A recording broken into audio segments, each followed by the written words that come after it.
Up-and-coming Florida rapper YNW Melly, also known as Jamel Demons, is now in jail, charged with murdering two men he called his friends.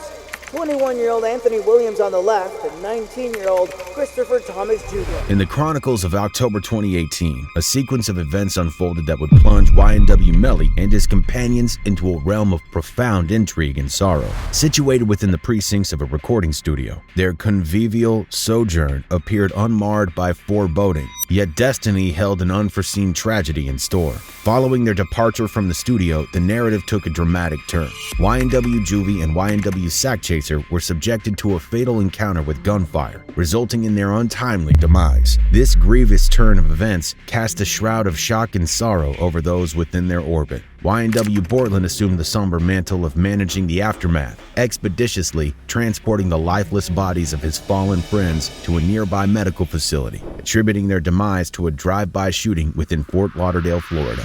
However, as the currents of veracity inevitably surge, the lens of scrutiny was focused on their case. Law enforcement agencies, spurred by the gravity of the situation, levied the weighty charge of first-degree murder in relation to Sack and Juvy's passing against YNW Melly and his comrades. The ensuing narrative evolved into a legal labyrinth of intricate dimensions, demanding undivided attention. Then on February 13, 2019, the climactic moment arrived. The legal machinery swung into motion, resulting in their apprehension and subsequent arrest. In the backdrop of this unfolding legal saga, YNW Melly remained resolute in his protestations of innocence, vehemently professing his plea of not guilty. Thus was initiated an expedition of tumultuous proportions, marked by the relentless pursuit of justice and the quest to unveil the hidden truth behind the inconsistent story that Melly and Portland came up with. However, more and more evidence pointed to the possibility of a staged event.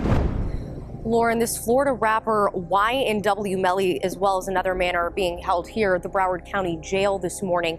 They are each charged with 2 counts of first-degree murder, and they're also accused of, as you said, staging this crime scene to appear as though it was a drive-by shooting. In the early hours of October 26, 2018, exactly at 4:35 a.m., a young rapper named Cortland Henry, better known as YNW Portland, entered the quiet halls of Memorial Miramar's emergencies room. The hospital, located at 1701 Southwest 172nd Avenue, would become the setting for a pivotal moment in his life story. Filled with urgency, he sought help not only for himself, but also for the 2 companions who had shared his fateful journey in a vehicle. Medical professionals sprung into action within the hospital's walls, their mission to attend to 2 individuals suspended in a profound silence, their bodies marked by the harsh scars of multiple gunshot wounds. The stage for this tragic scene was a 2018 Jeep Compass, displaying the Florida license plate IEKD22. Its metallic surface bore witness to a violent clash, the impact of bullets leaving behind a trail of destruction. As the narrative unfolds, one figure took the front right passenger seat. Anthony Williams, known as YNW Sakchaser to the music world, bore the weight of grievous wounds, the cruel touch of bullets tracing patterns across his torso and head. Meanwhile, a somber air enveloped the right rear passenger, Christopher Thomas Jr., recognized as YNW Juvy on stage. Bullets had left their indelible mark on his back and head, bearing witness to a devastating encounter. In the confines of the hospital, a sense of mourning settled in as doctors and nurses faced the reality that 2 lives, once brimming with ambitions, had reached their end. In the aftermath, attention turned to YNW Portland, the driver who held a central role in this unfolding tale. Scrutiny fixed its gaze upon him, seeking answers to the heart-wrenching question that hung heavy in the air. In the initial stages of the investigation, his words began to weave a delicate tapestry, recounting the sequence of events that had led to the tragic outcome. According to his account, the quartet had departed from a recording studio nestled within the heart of Fort Lauderdale. Their journey unfolded along the canvas of I-595, wheels spinning as they navigated the city streets. Their course led them to I-75, a path that ultimately directed them to Miramar Parkway, where their vehicle pointed westward. Though seemingly routine, Lauderdale studio, which way did you take? I took I-75, 595 to 75. Then you took 75. Once they drove past Southwest 106th Avenue Dykes Road, a vehicle pulled next to them and started shooting. Portland, realizing the danger, lowered his body position to the floorboard in a protective posture to avoid being shot. Tell you, if I'm ducking for my life, my head's over here, steering wheel's here. I'm trying to make sure I'm like, you know what I'm saying? But Like, I'm keeping the car straight by hitting meeting, you know what I'm saying? God, that shit fucked me up, bro.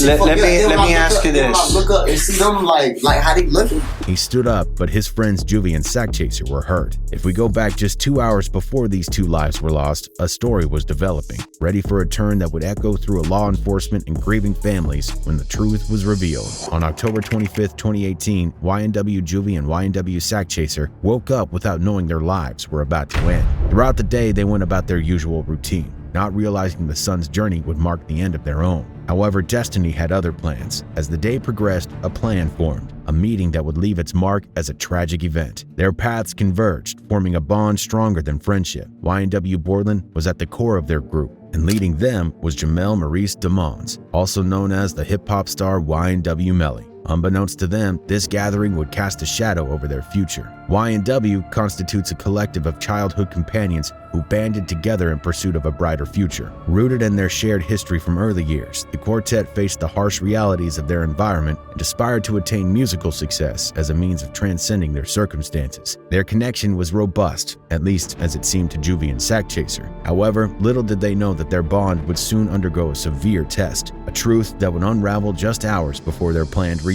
The evening of October 25th arrived, and the crew arranged to convene at the New Era recording studio, located at 805 Northeast 4th Avenue in Fort Lauderdale. Upon concluding their session in the pre-dawn hours of October 26th, they embarked on their journey, concealed by darkness. Surveillance records from the studio corroborated their presence, revealing the precise seating configuration as they entered the Jeep. YNW Borland occupied the driver's seat, YNW Melly in the left rear, YNW Sakchaser in the front right, and YNW Juvy in the right rear. Yet, unbeknownst to Juvy and Sakchaser, a sinister element had taken root. Their lives hung in the balance, imperiled by an unexpected source. Here the narrative converges upon a pivotal juncture, the final moments of their existence poised on a precipice. Pursuing YNW Borland's account, as the group left the studio, a car approached and unleashed a barrage of gunfire, tragically claiming the lives of Juvy and Sak, while Borland and Melly emerged unscathed due to Melly's absence from the vehicle. Nevertheless, investigative revelations deviated markedly from Borland's narrative, painting a far more sinister tale. This is where the shattering of trust and bewildering confusion encapsulated Juvy and Sak as they drew their last breaths. Leveraging forensic technology, investigators reconstructed the scene of tragedy. Borland, Melly, Juvy, and Sak occupied the vehicle. An event transpired, whether stemming from an argument, a falling out, or the execution of a premeditated plan hatched by Borland and Melly. The trajectories of the bullets contradicted the drive-by account, indicating external gunfire rather than a moving vehicle. Moreover, the wounds that claimed Juvy and Sak's lives were close-range shots consistent with Melly's position. The narrative evolved from an external attack to an internal betrayal by their closest friends. Reconstructing the scene, all four occupants halted at a designated location. From the left rear seat, Melly undid the unsuspecting lives of Juvy and Sakchaser. YNW Sakchaser, Anthony Williams, suffered bullet wounds to his neck, angling from back to front, left to right, and upward, coupled with injuries to his right shoulder and chest. YNW Juvy bore gunshot wounds entering his left face, head, and back after sustaining an initial headshot and leading left. Matching the group's seating arrangement upon leaving the studio, the trajectory analysis aligned. Autopsy findings confirmed wounds to both Juvy and Sak's heads, contradicting Borland's drive-by narrative and implicating YNW Melly as the one who ended his friends' lives. In the early pre-dawn hours of October 26, 2018, sometime between 3:30 a.m. and 4:30 a.m., a distressing scene unfolded. YNW Juvy and YNW Sakchaser were found lying lifeless in a pool of cold blood. The alleged perpetrators of this tragic event were none other than the individuals they considered friends and brothers, YNW Melly and the assistants of YNW Borland. Due to the numerous discrepancies in Borland's account and the evidence unearthed during investigations and autopsies, both Melly and Borland were taken into custody. Borland was apprehended on February 12, 2019, facing 2 counts of first-degree murder. Simultaneously, an arrest warrant was issued for Melly, who subsequently surrendered on February 13, 2019, also charged with 2 counts of first-degree murder. Both were accused of not only committing the crime, crime, but also fabricating a crime scene to mislead investigators. While the facade they constructed was torn asunder, YNW Melly and Portland remained steadfast in their assertion that the incident was a drive-by shooting, vehemently denying their involvement in the allegations lodged against them. Melly took to social media to grieve his friend's passing and reaffirm his innocence to his followers. On his Instagram page, Melly left 2 heartfelt messages. First one wrote, "They took my brothers from me over jealousy. I know y'all watching over me. It's Sac and Juvy for life and after. They want to see me break down and stop or in jail or a box, but my still need me. They parents need me. They family need me. Till we meet again, my twins, my slimes." And the second post came after Melly made the decision to turn himself in, following the orders from the arrest warrant. He said, "To all my fans and supporters, no, I did not get locked up in Washington, but I am turning myself in today. I want you guys to know I love you and appreciate every single one of y'all. A couple months ago, I lost my 2 brothers by violence, and now the system wants to find justice. Unfortunately, a lot of rumors and lies are being said, but no worries, God is with me and my brother YNW Portland. And we want y'all to remember, it's a YNW family. I love y'all, Sakchaser and Juvy. Free us." However, investigators were unwavering in their pursuit of justice, firmly believing that Melly was far from innocent and, in fact, the perpetrator of the horrific act. Their efforts extended to employing alternative methods to further dissect the events. Trajectory mapping played a crucial role in painting a more accurate picture of the incident, yet it raised questions about the absence of shattered glass from the vehicle's windows. To address this uncertainty, law enforcement enlisted the assistance of a canine unit. Using data from phone locations, they sought the truth by identifying what they deemed to be a genuine crime scene. There, 8 .40 caliber shell casings were discovered, mirroring the bullets found within Melly's plastic bag and cased seat. In conjunction with these findings, investigators pinpointed the site where Melly and Portland purportedly drove the vehicle to stage the drive-by. The location yielded shards of glass corresponding to the Jeep, emanating from both the shattered front glass and back window. Capitalizing on the capabilities of the T-Mobile network, which compiles comprehensive data including movement patterns and stationarity, investigators assembled a comprehensive view of the situation. This included tracing the phone movements facilitated by Melly's network usage. The culmination of cell phone data provided a key piece to the puzzle. It dismantled Portland's initial narrative, revealing that he and Melly allegedly conspired even after their lives of their friends had been tragically cut short. Cell phone records placed both Portland and Melly near the area west of I-75 in Pembroke Pines at 4:25 a.m.,